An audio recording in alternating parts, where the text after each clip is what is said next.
আসসালামু আলাইকুম, welcome to সাধ্যায় by Jamuna. এই শীতে বড় রুই মাছ বা কাতলা মাছ কিনলে দেখবেন যে মাছের পেটে এরকম বড় বড় চর্বিযুক্ত নাড়ি বা পেটা থাকে। তো অনেকে এটা ফেলে দেন, তো না, এটা ফেলে দেওয়ার দরকার নাই। এটা দিয়ে সুন্দর একটা রেসিপি আমি আপনাদেরকে দেখাই দেব।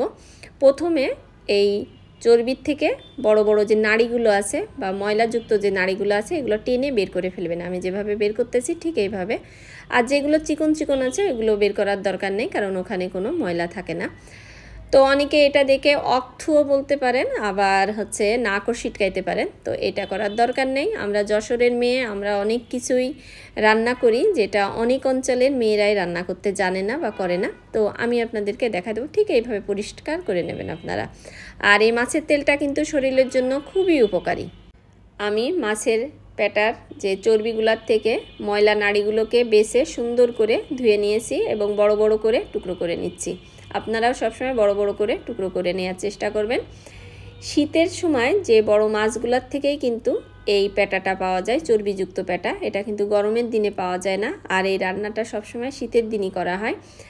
আর শীতের দিনে গরম ভাতের সাথে এটা খেতে খুবই ভালো লাগে। আর মাছের যে তেল, এটা কিন্তু শরীরের জন্য খুবই ভালো, বিশেষ করে বাচ্চাদের শরীরের জন্য খুবই উপকারী। তো সবসময় চেষ্টা করবেন বাচ্চাকে একটু খাওয়ানোর জন্য।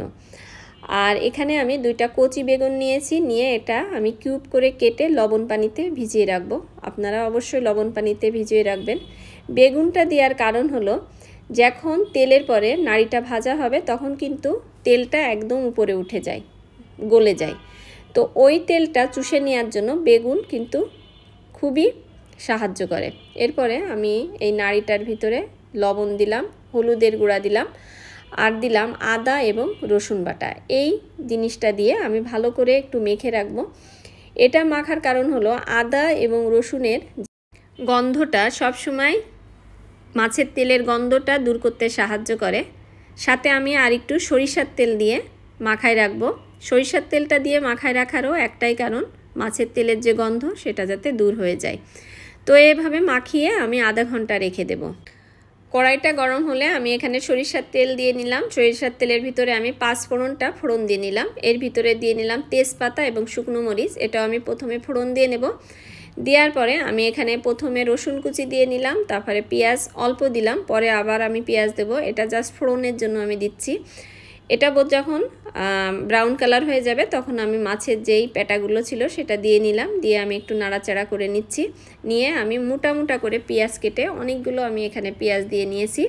এই পেঁয়াজটা দিয়ে আমি অল্প ভাজা দেব, বেশিক্ষণ না, 1 মিনিটটা আমি নাড়াচাড়া দিয়ে এখানে দিয়ে নিলাম আমি ধনিয়া গুঁড়া এবং জিরা গুঁড়া আর মেথি। এই 3টা জিনিস আমি প্রথমে টেলে নিয়ে তারপরে গুঁড়া করছি। গুঁড়া করে এটা তার ভিতরে আমি দিয়ে নিলাম। অনেকে এখানে রাঁধুনিও দেন, আবার জোয়ানও দেন। তো আমি যেহেতু 5 ফোড়ন দিয়ে নিয়েছি, এই জন্য আমি জোয়ান এবং রাঁধুনি এটা দিলাম না। এখানে দিয়ে নিলাম আমি চিলি ফ্লেক্স, মানে শুকনো মরিচটা প্রথমে হালকা ভেজে গুঁড়ো করে দিয়ে আমি এবার দিয়ে নিলাম সেই ধুয়ে রাখা কিউব করে কাটা বেগুনগুলো। এই বেগুনগুলো আমি এবার ভাজবো। বেগুনটা যখন আধা ভাজা হয়েছে তখন আমি এখানে আস্ত কাঁচামরিচ দিয়ে নিলাম। এটা ফ্লেভারটা ভালো করার জন্য দিলাম। তারপরে বেগুনটা যখন ভাজা হয়ে গেল আমি এর ভিতরে দিয়ে নিলাম অনেকগুলো ধনেপাতা। এর আসল স্বাদটাই কিন্তু এই বেগুন এবং ধনেপাতাটাই আনে। তো আপনারা সব সময় চেষ্টা করবেন বেশি করে ধনেপাতা দেওয়ার জন্য। তো এর ভিতরে আমি আরও 1 চামচ 5 ফোড়নের গুঁড়ো দিয়ে নিয়েছি। আমি এখানে আপনাদেরকে দেখাতে ভুলে গেছি। তো 5 ফোড়নের গুঁড়ো দেওয়ার পরে এরকম যখন হলো তখন আমি এর ভিতরে দিয়ে নেব, একদম লাস্টে দেব আমি তেঁতুলের আচার 2 চামচ পরিমাণ। তো এটা আমার বাসায় তেঁতুলের আচারটা বানানো ছিল। আপনাদের কাছে যদি তেঁতুলের আচার না থাকে তাহলে আপনারা বাসায় তেঁতুল দেবেন, আর দেবেন যে 1 চামচ চিনি। তাহলে ফ্লেভারটা আমার স্বাদটা একই রকম আসবে। এর স্বাদটা হবে টক মিষ্টি ঝাল ঝাল। তো যখন আপনারা গরম ভাতের সাথে খাবেন তখন আপনারা এর স্বাদটা বুঝতে পারবেন। আর যদি কেউ মনে করেন না আমি টক টক খাবো না, আমি এরকমই খাবো, তাহলেও কোনো সমস্যা নাই, সেটাও অনেক সুন্দর লাগবে। তো আল্লাহ হাফেজ সবাইকে আমার পাশে থাকার জন্য। যারা আমার রেসিপি মিস করতেছিলেন তাদের জন্য এই নতুন রেসিপি আমি দিয়ে দিলাম। তো আল্লাহ হাফেজ, সবাই আমার জন্য দোয়া করবেন। আমি আপনাদের পাশে আছি ইনশাআল্লাহ।